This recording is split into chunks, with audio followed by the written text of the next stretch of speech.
So I finally managed to get both of these. I wanted to open them up together. I don't obsess over Fast and Furious stuff, but it is a part of my, like, as I was coming into adulthood, it was a huge movie. It did really transform car culture, not for the better in many ways, but I do enjoy some of this nonsense that Hot Wheels puts out. For some reason, maybe it's because I've seen a million regurgitations of the orange Supra and the blue and white Skyline, which I thought the blue and white was actually an epic paint job. I love that. So my typical complaint is still valid with this car. It does not have side view mirrors. They clearly show them right there. Don't exist on the car. Same with the Supra. There's the side view mirror. Where is it on the model? Doesn't exist. That's annoying to me. I think it's sloppy and I hate it. But I did end up buying a couple of these. I traded one immediately. I didn't need to keep two of them, keep one in the package or whatever, but I think these are cool. It's kind of a neat idea to, do the opposite paint job.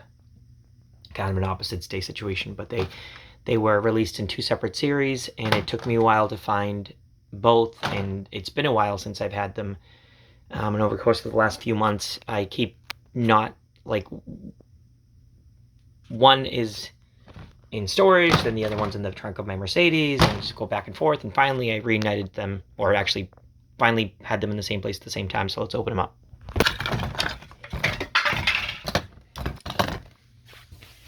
Alright.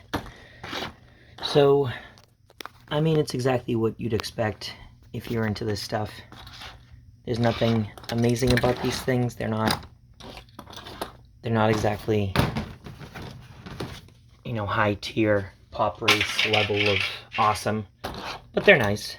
It's a nice paint job in both cases, and again, I think it's just the overexposure to the typical paint job on these that's making me feel like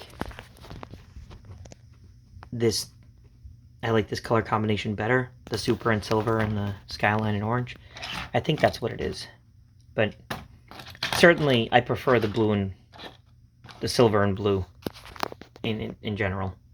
It'd actually be fun to have a Skyline and a Supra in that color combo if you had a Jay Leno style garage, because this stuff's always been cheesy. The orange and lime, I mean, ugh. That graphic was cheesy back in 2000 when this movie came out, or 2001, whatever year it was, I forget. I won a radio promotion to go see Fast and Furious in the theaters. Went with my buddy Duffy, who's a big Mopar guy. He likes classic cars, but we both kind of rolled our eyes at some of the stupidity in the movie. But, it was fun. Not gonna lie. It was a cultural moment when all of a sudden tuner cars and car culture became somewhat mainstream.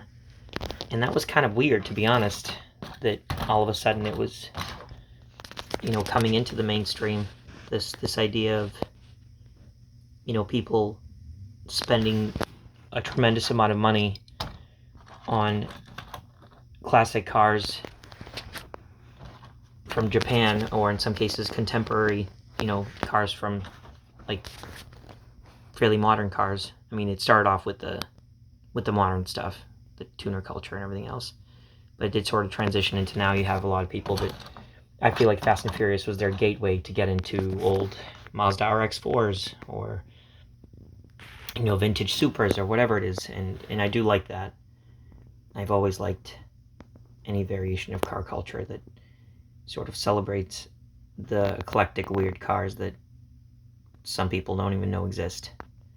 So anyway, here they are.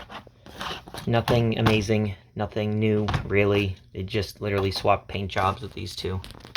But, to be fair, it's kind of a cool concept. Again, sort of a, alternate universe, upside down world, backwards day situation. And if you don't know Fast and Furious at all, then you don't know what I'm even talking about, because they're just two cars and random paint jobs.